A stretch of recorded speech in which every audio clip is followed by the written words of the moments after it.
The boardroom froze. Julian's face drained of color as one email after another hit the table, his biggest clients cutting ties, each letter naming Leo as their new partner. His empire crumbled in real time. But across town, Leo didn't celebrate. He didn't even pick up the phone. He just smiled faintly. How did a quiet analyst dismantle a corporate king without breaking a single law? And what did it cost him? Leo always believed that silence was his greatest strength. In a world where boardrooms thundered with overconfident voices and corporate leaders competed to see who could speak the longest without saying anything, Leo had carved out his own reputation. The quiet one, the builder, the man who delivered results. He wasn't flashy, he wasn't political. But in the shadows of the open plan office, Leo had become the mind behind the system that could transform Omnicorp's future. That system was his creation project, Chimera. For 6 months, he had labored in secret, refining every line of code, every client insight, every scenario where Chimera could dismantle inefficiency and revolutionize digital integration. His coworkers went home to families and dinner parties. Leo went home to glowing monitors and cold takeout, and he didn't mind, because he believed in what he was building. Julian Croft, his boss, was the opposite. Where Leo was quiet, Julian was loud. Where Leo preferred substance, Julian excelled at style. He had that politician's smile, the ability to dominate a room, the art of shaking hands with one person while keeping his eyes locked on someone more important across the floor. Julian wasn't stupid. He'd climbed to the top of Omnicorp for a reason. But where Leo built things, Julian took credit for building things. Still, Leo trusted him, or at least, wanted to.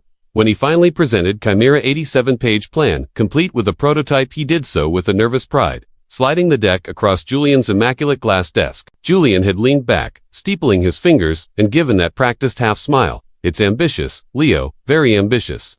Let me poke some holes in it from a fiscal perspective. Leave the deck with me. And Leo, naive, hungry for recognition, had obeyed. He'd walked out lighter, convinced that maybe this was his moment. Weeks passed. No mention of Chimera, just Julian's booming laugh echoing down the halls. The sharp smell of his cologne lingering in conference rooms. His name attached to new deals, new strategies, new victories. Then came the email. Friday, 4:58 p.m. The kind of timing only a seasoned manipulator chooses when no one can respond. When the weight of bad news festers in the silence of a weekend. The subject line, Q3, Strategic Initiatives. Leadership Announcement. Leo's eyes skimmed past the corporate jargon, the predictable phrases, until they snagged on the paragraph that froze his breath in his chest. After extensive review by the executive team, we are thrilled to greenlight Project Chimera, a revolutionary, multi-platform digital integration system, to be spearheaded by Julian Croft himself. This initiative, born from a top-down vision, will redefine our market position. Born from a top-down vision, Leo felt the words burn. It wasn't just the theft of an idea, it was the theft of his identity. The late nights, the sacrificed weekends, the dreams he had pinned to this one chance, reduced to nothing. Erased, his chest tightened. The office was nearly empty now, just the low hum of servers and the faint smell of burnt coffee from the break room. Leo's computer screen glowed coldly. The email opened like a wound he couldn't close. He imagined Julian, already in his expensive car, already on his way to his weekend estate in the Hamptons, a glass of champagne waiting, a smirk on his lips, untouchable. Leo didn't slam his fist, he didn't shout. His anger wasn't fire, it was a wire pulled taut, humming silently behind his ribs. For the first time, Julian had miscalculated. He thought Leo's silence meant weakness. He thought loyalty was submission. He thought this theft would go unanswered. But Leo sat there, staring at that email, and something inside him shifted. The man who had once believed in patience, in playing fair, in being the quiet builder, he died that evening. In his place, a new Leo was born. One who understood that revenge wasn't rage. It was an engine. Cold, precise, relentless, and he had just become its architect. The weekend after that email stretched like a prison sentence. Leo tried to distract himself, opened a book, turned on the television, even laced up his running shoes once. But every attempt dissolved into nothing. His thoughts circled back, over and over, to those words born from a top-down vision. It wasn't just a phrase, it was a blade, a clean surgical cut that severed him from his own creation. On Saturday night, he sat in his apartment with the blinds drawn, the glow of the city leaking in through the edges. Coffee and takeout congealed on the counter. His laptop sat open on the coffee table. Chimera's prototype code still blinking on the screen like a taunt. He had written every line. He knew it better than his own reflection. And now it was branded as someone else's child. He clenched his jaw so tightly that his teeth ached. His tongue brushed against the copper temps of blood he'd bitten his lip without realizing it. The taste lingered, metallic and bitter, like the betrayal itself. By Sunday, humiliation had settled into him like a second skin. He imagined Monday morning. Coworkers buzzing about Julian's genius vision.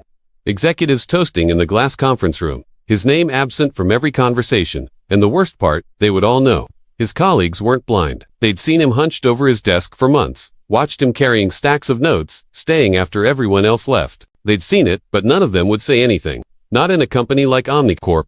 People didn't confront power, here they bowed to it. The silence of others was its own betrayal. When Monday arrived, the nightmare unfolded exactly as he had imagined. Julian swept into the office like a conquering general, his voice carried across the floor. Big things coming, team. Project Chimera is going to change everything. He shook hands, slapped backs, laughed just a little too loudly. He was a man already drunk on stolen glory. And Leo. Leo was invisible. He sat at his desk, the open plan space suddenly claustrophobic. The hum of keyboards, the occasional bursts of laughter, they pressed in on him. His screen blurred. His hands hovered over the keys, but he couldn't type. Not a single line of code made sense. For years, his identity had been simple, the quiet genius, the one who built, the one who delivered. But now, he wasn't a builder. He was a ghost, watching his own creation walk around in someone else's skin. The shame wasn't just professional, it was existential. Who was he, if not the man who made Chimera? That evening, as the office emptied out and only the buzz of fluorescent lights remained, Julian appeared at his desk. Leaning casually, expensive watch glinting under the sterile light. Julian, Leo, my boy. Great work on the prototype, really. Don't think I haven't noticed. But you know how this works, vision has to come from the top. Don't worry, I'll make sure the board sees you as a valuable asset. Keep your head down, and who knows, in a few years, you could be in my chair. Julian's smile was perfectly rehearsed, but his eyes were sharp, daring Leo to challenge him. Leo didn't. He couldn't. His throat was too tight, his chest too heavy. He just nodded, a single, small nod, and Julian walked away, satisfied. When the door to the executive suite clicked shut, Leo exhaled for the first time in what felt like hours. His hands trembled. He pressed them flat against the desk, trying to steady himself. That night, back in his apartment, he stared at his reflection in the darkened window. His own eyes looked foreign, red, hollow, colder somehow. The betrayal had done something to him, shattered something inside. But in the cracks of that shattered identity, something new was forming, something sharper, Leo realized, with a clarity that chilled him. Julian had killed the old Leo, the quiet, trusting builder. What would rise in his place would not be so easy to erase. The night after Julian's smug office visit, Leo didn't sleep. He lay in bed staring at the ceiling, the city lights flickering through his blinds. Each blink of neon felt like a pulse in his skull. Sleep wasn't coming. Peace wasn't coming. Something else was. At 2:17 a.m., he rose. Not groggy, not sluggish. Sharper than he'd ever felt. He opened his laptop. Chimera's prototype lit the screen, lines of code cascading down like scripture. For months, it had been his creation. Now, it would become his weapon. But Leo wasn't reckless. He knew the law. He knew Julian would be waiting for any misstep: intellectual property theft, breach of contract, violation of NDA. No, Leo wouldn't steal from Omnicorp. He didn't need to, because what Julian didn't understand was this. Leo hadn't just built Chimera. He'd built relationships. Every client Leo had worked with over the last 5 years trusted him, not because of Omnicorp's logo, not because of Julian's charisma, but because of him. Leo was the one who took their midnight calls. Leo was the one who remembered the CEO's daughter's recital, the VP's obsession with Bordeaux wines, the private frustrations whispered over cocktails after long board meetings. Those weren't company assets. Those were his, earned through years of listening when others only sold. So, with steady hands, Leo opened his private database. Not stolen files, not corporate documents. Just his notes, messy, personal, written in shorthand only he could decipher. Each entry was a map of human trust. He realized something then. Julian had power. The board, the titles, the spotlight, but Leo had loyalty, and loyalty was worth more than any title. For the first time in weeks, Leo felt calm. By dawn, he had drafted a framework. Not for code this time, but for people, for strategy, for revenge. Step 1. Leave Omnicorp cleanly. No anger, no theatrics. A quiet resignation would unsettle Julian more than any explosion of rage. Step 2. Reframe Chimera not as a stolen corporate initiative, but as a rebellion. A product born free of bureaucracy, delivered directly to those who believed in him. Step 3. Build something bigger, something Julian could never claim, because the foundation itself would be loyalty, not lies. He closed the laptop at sunrise. His apartment was silent, save for the hum of the fridge and the faint rush of traffic outside. But in that silence, Leo felt the hum of something else, like a quiet engine beginning to turn. He wasn't thinking about winning anymore. He was thinking about dismantling, and the thought didn't scare him. It exhilarated him. That morning, when he arrived at the office, he moved differently. Not frantic, not defeated, measured, controlled. His colleagues barely noticed the shift, but Julian did. When Leo passed his glass-walled office, Julian's eyes flicked up from his phone. Just for a second, his smile faltered. He didn't know why, but something about Leo's calm unsettled him. It was the first tremor, the tiniest crack in Julian's kingdom. And Leo knew this was only the beginning. On Monday morning, Leo walked into Julian's corner office. The sky outside was gray, rain streaking the floor-to-ceiling windows. Julian was on the phone, laughing too loudly, already basking in the glory of his project. "Leo, my boy," he said, covering the receiver with his hand, "just finalizing the budget for my project. What can I do for you?" Leo placed a single sheet of paper on the glass desk. His voice was calm, almost unnervingly steady. "Leo, I'm resigning. Effective immediately." Julian blinked. For a second, he looked almost amused, like a teacher indulging a sulking child. "Julian, resignation. Don't be dramatic. Look, about Chimera, there were simply too many moving parts. The board needed a seasoned leader's name attached. Your contribution will be noted in the fine print." Leo didn't flinch. "Leo, my contribution is walking out the door, and I won't be needing a reference." Julian's smile tightened, just slightly. He ended his call, leaned back in his chair. "Julian, fine, go, but sign the NDA on your way out. You're talented, Leo, but ideas are cheap. Execution is everything. You'll learn that someday." For the first time, Leo allowed himself the faintest smile. "Leo, you're absolutely right. Julian, execution is everything." And then he turned and walked out. He didn't clean out his desk. He didn't say goodbye. He was a ghost before lunchtime.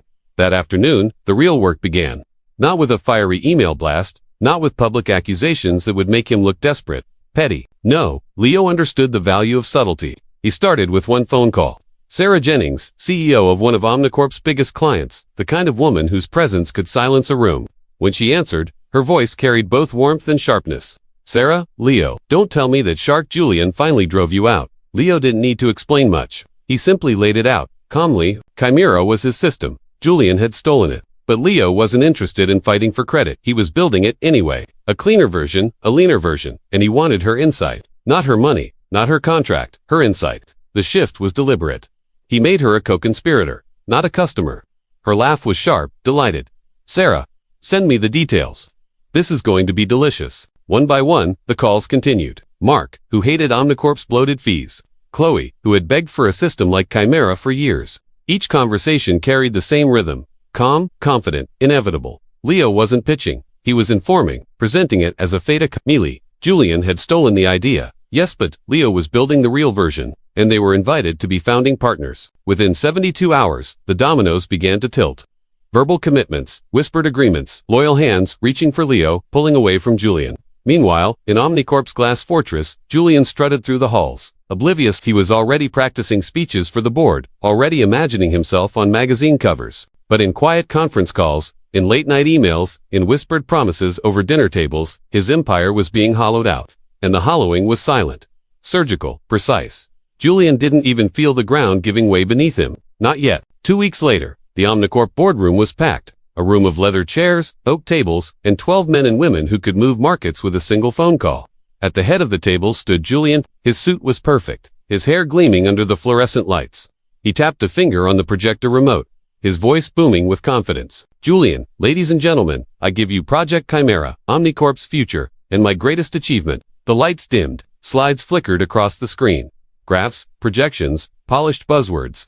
Julian was in his element, smiling, gesturing, soaking in the admiration he believed he deserved. But then, a ripple. First, a whisper between two board members. Then another, furrowed brows, phones buzzing under the table. Julian didn't notice. He was too busy basking. Finally, the chairman raised a hand. His voice was low, but it cut through the room like glass. "Chairman, Julian, would you care to explain this?" He turned his laptop toward the table. The screen displayed a press release, hot off the wires. Leo Whitaker announces launch of Nova Systems, introducing Chimera X, the future of adaptive intelligence. Julian's face froze. His mouth opened, then shut. He stammered. "Julian, this is a cheap imitation. He stole it from me." The chairman's eyes narrowed. "Chairman, odd, because several of our clients just informed us they're moving to Nova Systems, including Sarah Jennings." The room went cold, the kind of silence that swallows a man whole. Julian's voice cracked. "Julian, you don't understand. Leo was a junior. He couldn't possibly, but the board did understand. Perfectly. They saw the truth written all over Julian's pale, sweating face, outside that glass tower, in a smaller, humbler office downtown. Leo sat with his sleeves rolled up, a quiet smile playing on his lips. Around him, his new team buzzed with energy. Real energy. The kind born of loyalty, not fear. The phone rang. It was Sarah. Sarah, it's done. He's finished. Leo leaned back in his chair. Leo, good. Now let's build something worth remembering. In the weeks that followed, the story spread like wildfire. The golden boy of Omnicorp, exposed as a fraud. The quiet assistant revealed as the true genius. Julian vanished from the public eye, his reputation shattered beyond repair. Leo, on the other hand, didn't gloat. He didn't send a victory speech, didn't post a single triumphant word online. His revenge was not loud. It was not messy. It was surgical, clean, absolute, because Leo had understood something Julian never would. Execution isn't about stealing someone else's spotlight. It's about building a light so bright. The thief disappears in the shadows, and Julian, he was already gone.